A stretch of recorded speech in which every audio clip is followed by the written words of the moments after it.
Something is wrong with her. She has been dancing for 3 days straight. Her shoes are soaked through with blood. Her eyes are open, but there is nobody behind them. Her husband grabs her arms and begs her to stop. She cannot. She physically cannot. Stop. And here is the part that should terrify you. By the end of the next week, he will be dancing too. This is not fiction. Every word of what you are about to hear is recorded in historical documents that still exist. City council records, physician reports, eyewitness chronicles. And when you hear what the authorities decided to do about it, your jaw will drop. Subscribe right now, because once this story starts, it does not stop, much like the dancing itself. To understand the horror of what happened in Strasbourg in the summer of 1518, you need to understand the world these people were already living in, because this was not a city at peace. This was a city already on its knees. The Alsace region of the Holy Roman Empire had been suffering for years. Not metaphorically suffering, actually suffering. Crops had failed repeatedly across the region. The winter of 1517 had been merciless. People were rationing what little they had. Children were dying of starvation in the streets. And then the diseases came. Smallpox, syphilis, spreading through the population without warning or cure. People were watching everyone they loved disappear, one by one, season by season, prayer by unanswered prayer. And through all of it, they kept going. Because what else could they do? They buried their dead. They locked their grief inside. But here is the thing about grief that is never allowed to leave. It does not stay buried forever. Something was building beneath the surface of Strasbourg. Something invisible, something enormous. And in late July 1518, it finally broke through. Her name was Frau Troffea.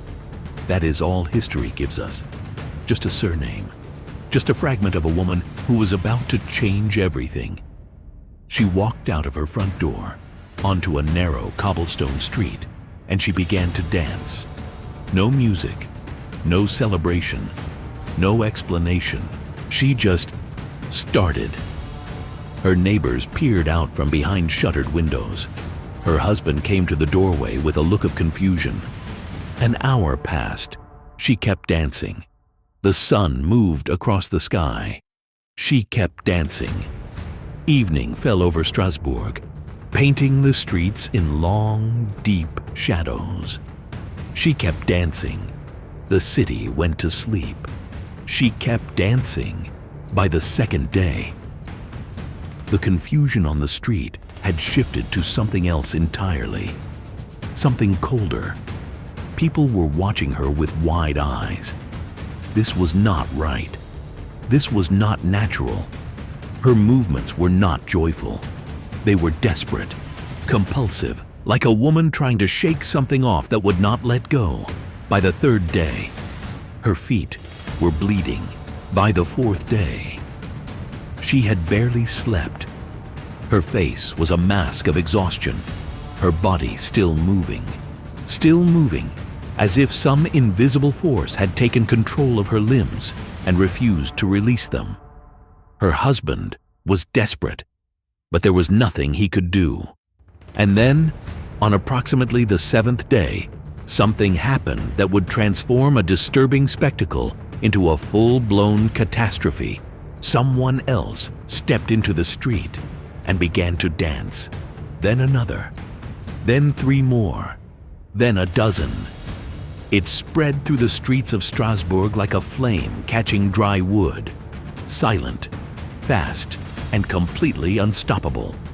Within 4 weeks, somewhere between 50 and 400 people were caught in the grip of the dancing.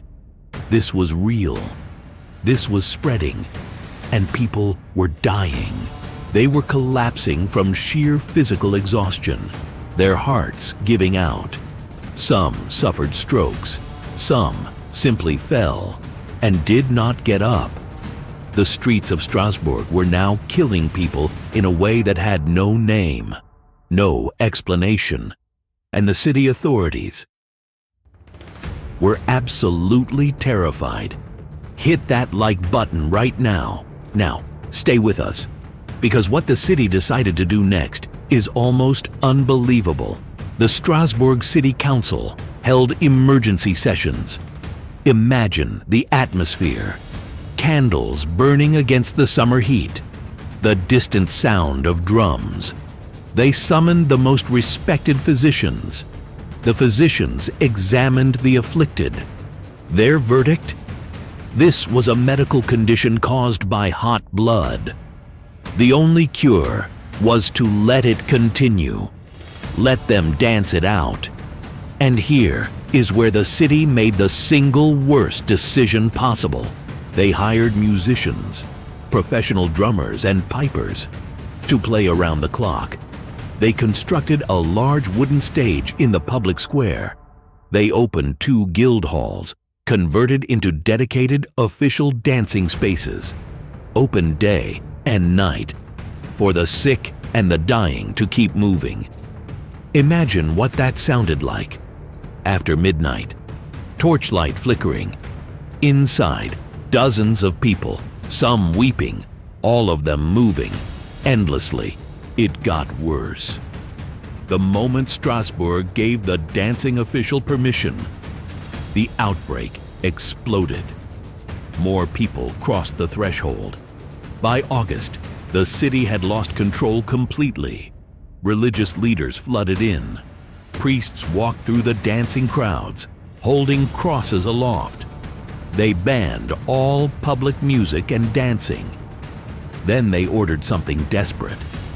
The afflicted were to be transported to the shrine of Saint Vitus. At the shrine, priests prayed over them. They were given red shoes. And then, in the weeks that followed, the dancing stopped.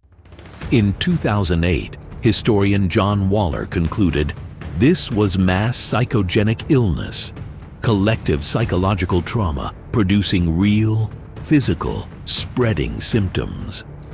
The brain, pushed past its breaking point, stops following the rules.